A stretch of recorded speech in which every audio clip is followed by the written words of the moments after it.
పిల్లల నుండి పెద్దల వరకు అందరినీ ఆకట్టుకునే స్నాక్ రెసిపీ ఇది. Let start. ఇప్పుడు తురిమిన గుడ్లలో డిస్క్రిప్షన్లో ఉన్న మసాలాలు వేసి అన్నిటినీ చేత్తో బాగా కలపండి. ఇది ఒక ముద్దలాగా తయారవ్వాలి. అవసరమైతే కొద్దిగా నీళ్లు చిలకరించండి. కానీ సాధారణంగా గుడ్లలోని తేమ సరిపోతుంది. గుడ్డు మిశ్రమం నుండి చిన్న చిన్న భాగాలుగా తీసుకొని వాటిని గుండ్రంగా లాలీపాప్స్ లాగా తయారు చేయండి. అన్నిటినీ ఇలా గుండ్రంగా చుట్టుకున్నాక పక్కకు పెట్టుకోండి. ఇప్పుడు ఓ బౌల్ తీసుకొని 2 గుడ్లను పగలగొట్టుకోండి. అందులోనికి చిటికెడు మిరియాల పొడి, కొద్దిగా ఉప్పు వేసి ఫోక్ స్పూన్తో గిలకొట్టుకోండి. ముందుగా తయారు చేసుకున్న ఎగ్ మిశ్రమం బాల్స్లను తీసుకొని ఎగ్ మిక్చర్లో కోట్ చేసుకోండి. ఒక ప్లేట్లో బ్రెడ్ క్రామ్స్ తీసుకోండి. తయారు చేసుకున్న ప్రతి లాలీపాప్ను బ్రెడ్ క్రామ్స్లో బాగా దొర్లించి అన్ని వైపులా సమానంగా కోట్ చేయండి.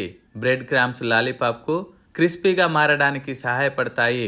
అన్ని లాలీపాప్స్ను ఇలాగే తయారు చేసి ఒక ప్లేట్లో పెట్టుకోండి.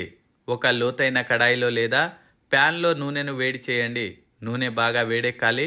నూనె వేడెక్కిన తర్వాత మంటను మీడియంలో ఉంచి ఒక్కొక్కటిగా లాలీపాప్స్ను జాగ్రత్తగా నూనెలో వేయండి.